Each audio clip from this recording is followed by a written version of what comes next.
В него можно класть все, что хочешь, можно класть.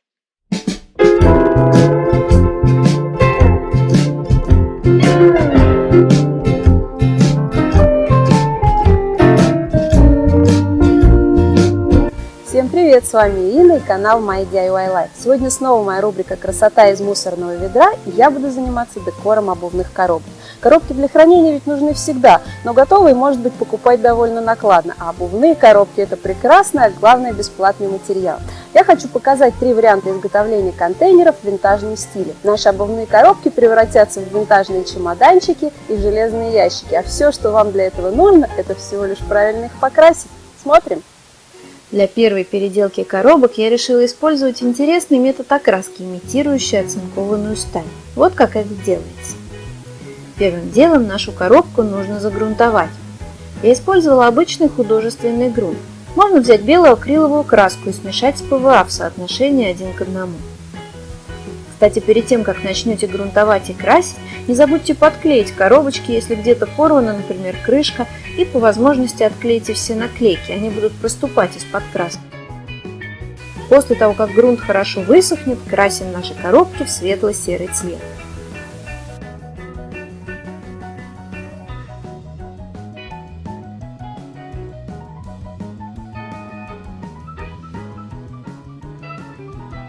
Если внутренность вам не нравится, можно покрасить и ее, а можно и не трогать.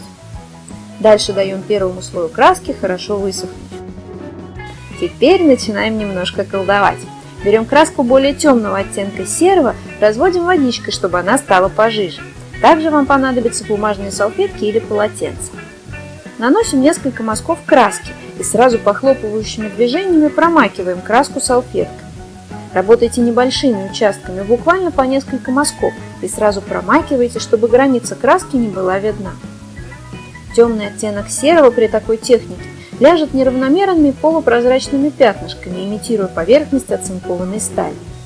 Если где-то краска легла не так, как вам хотелось, проделайте тот же фокус еще раз. Если наоборот краска легла слишком плотно, такой же техникой наносите поверх исходный светлый оттенок. Но только не очень увлекайтесь, чтобы слоеный пирог получился не слишком уж толстым.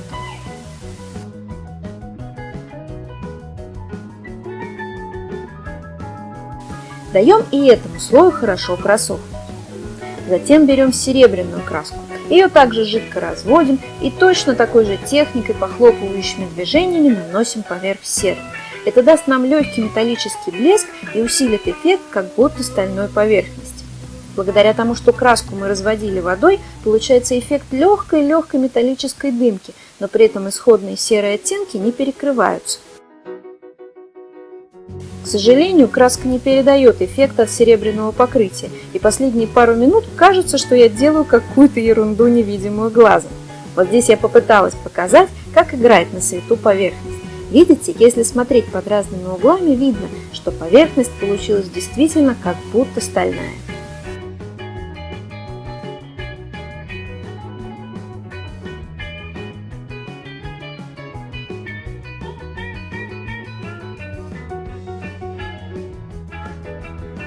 Теперь займемся ручками.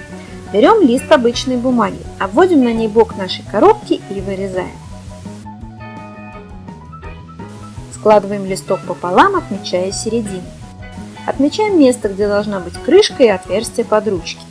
Складываем наш листок по линии сгиба и пробойником делаем отверстие. Вот мы сделали шаблон для ручек. Но мы же не хотим, чтобы у нас ручки кривые получились. Вкладываем его в коробку и размечаем места будущих отверстий с обоих сторон. А затем пробойником делаем дырочки. Если нет пробойника, можно обойтись маникюрными ножницами. Край отверстия все равно будет не виден. Даже если дырка получится немножко неаккуратной, не страшно. Ручки на коробках будут веревочные. Берем веревку, завязываем на конце узелок. Продеваем через одно отверстие, завязываем второй узел. Оставляем отрезок веревки нужный на ручку и завязываем третий узел. Продеваем хвостик во второе отверстие и делаем четвертый и последний узел.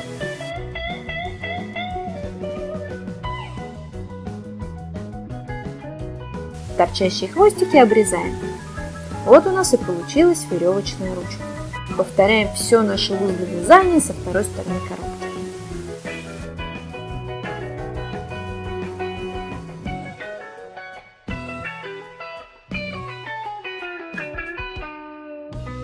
Коробки я решила украсить тканевыми этикетками. Берем кусочек грубого льна или мешковины и вырезаем два прямоугольничка ткани подходящего размера, чтобы уместились на бок коробки. Снимаем по нескольку ниток по краям, чтобы получился бахромчатый край. Берем бумагу с заранее напечатанным рисунком. У меня цифры 1 и 2. И тонким маркером или гелевой ручкой протыкаем бумагу по контуру рисунка, прорисовывая точки на ткани.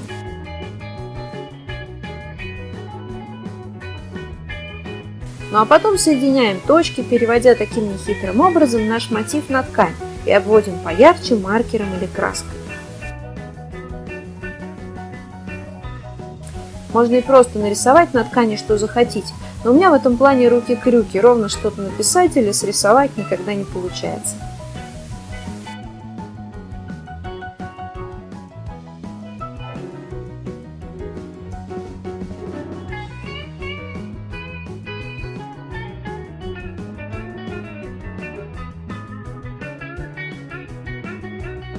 Полученные этикетки приклеиваем на бока коробок на любой контактный клей.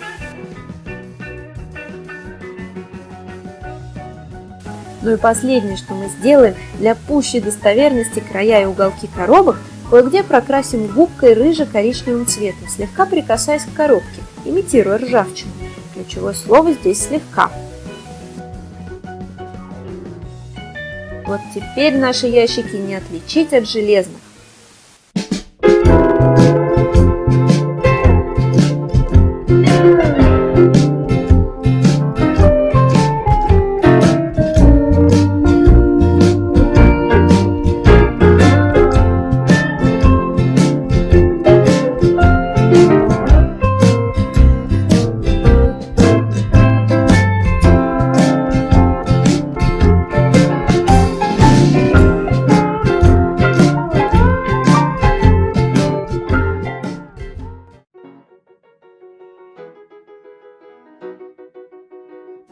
Если предыдущие коробки у нас были скорее в стиле Прованс, деревенские и милые, то эти больше индустриальные, подходящие к стилю лофт. И начинаем мы работу не с покраски, а с нанесения заклепок. Для этого я клеевым пистолетом через равные промежутки нанесла на крышки маленькие плюшки клея по краям крышек и сверху по периметру. Если сомневаетесь в своей аккуратности, можно предварительно наметить места нанесения заклепок по линейке, чтобы это не выглядело как факир был пьян. Но я не стала. Надеюсь, получилось не очень криво.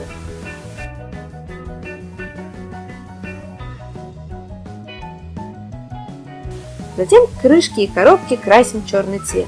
Я использовала аэрозольную краску из баллончика. Это самый быстрый и простой способ покраски. Эти ящички я решила украсить надписью с золотой краской, сделанной через трафарет. Я распечатала цифры, подходящие по стилистике, и маникюрными ножницами вырезала закрашенные области. Кстати, на шаблоны с этими цифрами и с цифрами к предыдущим этикеткам на оцинкованных коробках я оставлю ссылку в описании под видео, на случай, если вы захотите сделать точно такие же. А мы берем наш трафарет и накладываем на бок коробки. Наносим губкой золотую краску и аккуратно снимаем трафарет. Я специально наносила краску неравномерно, чтобы усилить индустриальный вид наших коробок.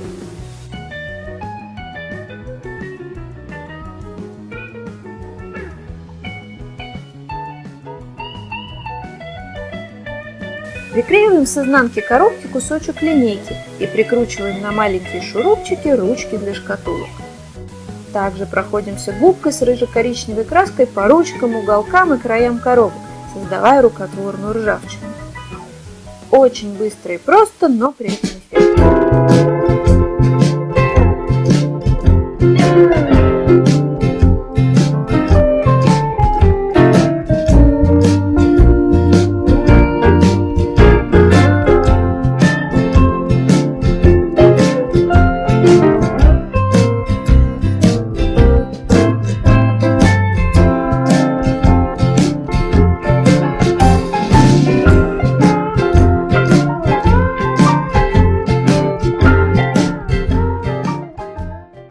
Наконец, чемоданчики. Для комплекта коробок в виде чемоданов нам понадобится 3 коробки разных размеров. Лучше более плоские и широкие, чтобы больше были похожи на чемоданы. Как и в первом варианте, грунтуем наши коробки. Грунт, с одной стороны, улучшает сцепление краски с поверхностью коробки, это особенно актуально, если коробка у вас глянцевая, а с другой стороны перекрывает исходный цвет, надписи, а это значит, что вам потом потребуется меньше слоев краски, чтобы получить ровный цвет. После высыхания грунта красим выбранный цвет. Я сделала все чемоданчики разной окраски. Самый маленький – нежно-бирюзовый, средний – серый, а большой – кремовый.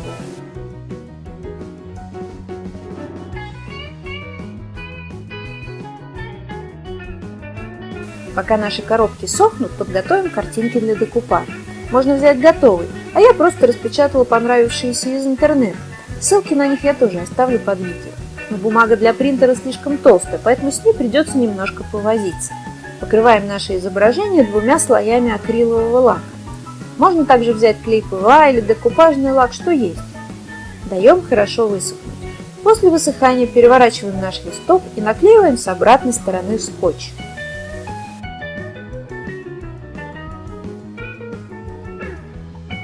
Хорошенько приглаживаем бумагу, чтобы скотч как следует к ней прилип.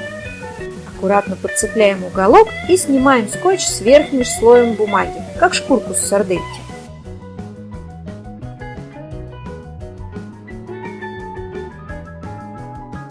Если бумага получилась недостаточно тонкая, можно дополнительно потереть ее влажным пальчиком, скатывая верхний слой.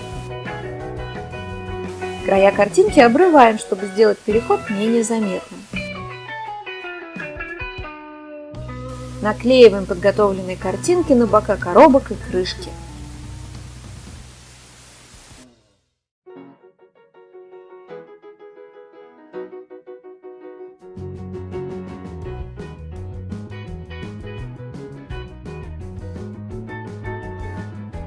После высыхания края наших картинок подшкуриваем, чтобы совсем спрятать границу бумаги.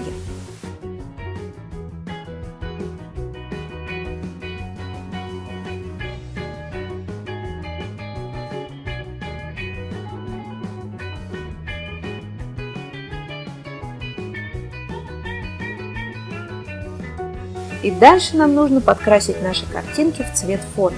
Делаем это аккуратно, кисточкой. Кое-где можно пройтись тонким слоем поверх картинки. Это даст выцветший эффект.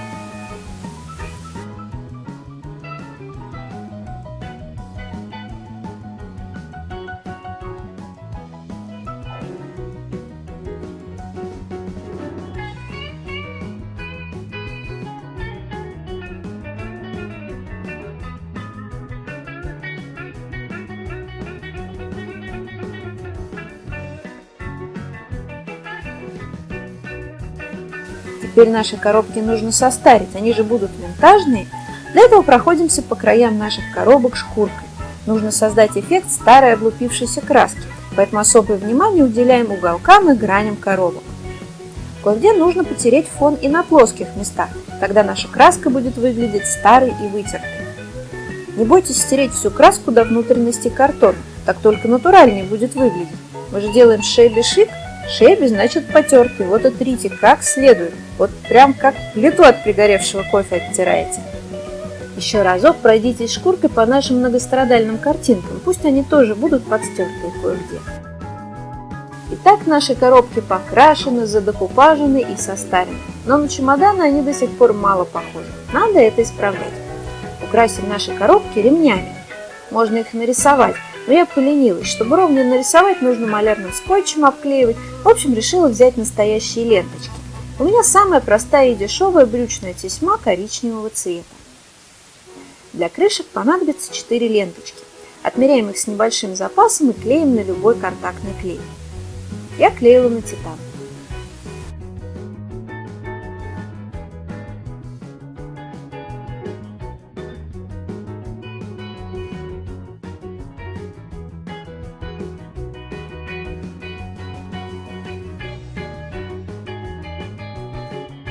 Одеваем крышку на коробку и подклеиваем еще 4 ленточки на саму коробку, чтобы они продолжали те ленточки, что у нас были на крышке.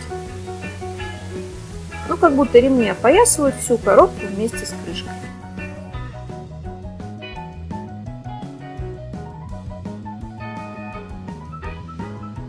Кстати, правильнее при работе с контактным клеем смазать сначала ленточки, дать им немножко полежать, а потом уже приклеивать и сильно прижимать.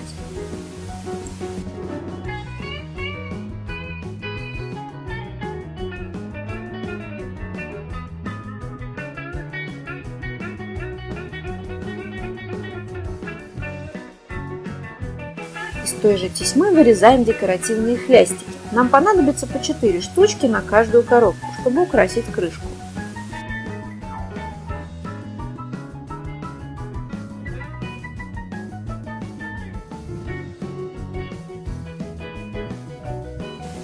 Края ленты обжигаем.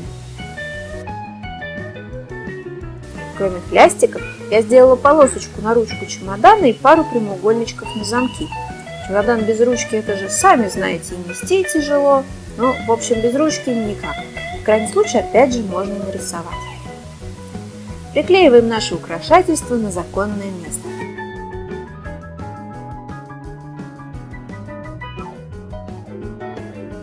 Ручки клеем оставляя запас длины в центре, чтобы заложить складочки по краям, как на настоящие ручки.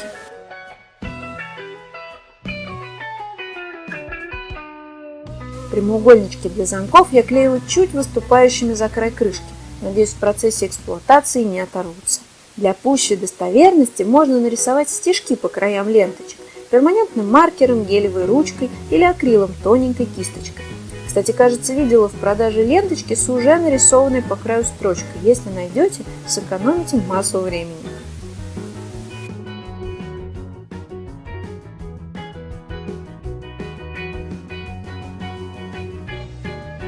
И финальный штрих. Контуром цвета металлик наносим на наши ленточки пухлые точечки, имитируя заклепки. У меня специальный контур для создания жемчужин бронзового цвета. Называется Perlin Pen. Им можно рисовать объемные круглые точечки, которые держат форму после высыхания. У меня немецкий, но подобные контуры есть и отечественного производства.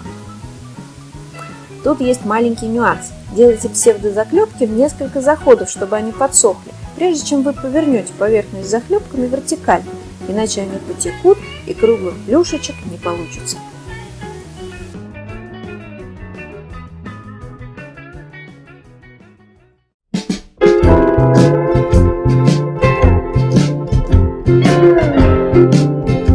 И вот какая красота получилась. Мне очень нравятся мои чемоданчики, хотя они, конечно, наиболее трудоемкие в исполнении, но результат того стоил. Напишите, кстати, в комментариях под видео, какие из коробочек вам понравились больше всего и какие захотелось повторить.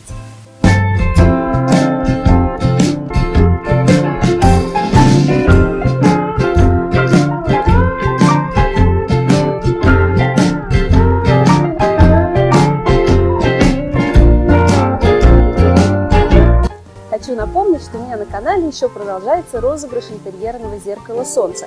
До конца месяца вы еще можете принять в нем участие, поэтому если вы вдруг его пропустили, то обязательно посмотрите видео, в котором я рассказываю про условия розыгрыша. Ссылочку на это видео я оставлю где-нибудь здесь и в описании внизу под видео. Я надеюсь, вам понравились мои коробочки. Мне кажется, они получились очень стильные, атмосферные. Такие коробки уже можно не прятать в недра шкафа, а можно поставить куда-нибудь на самый вид, на полку. Они получились не только функциональные, но и могут украсить ваш интерьер. Не забывайте ставить большие пальчики вверх, если вам понравилось это видео, но также подписывайтесь на мой канал, чтобы не пропустить новые выпуски. На сегодня это все. Всем пока!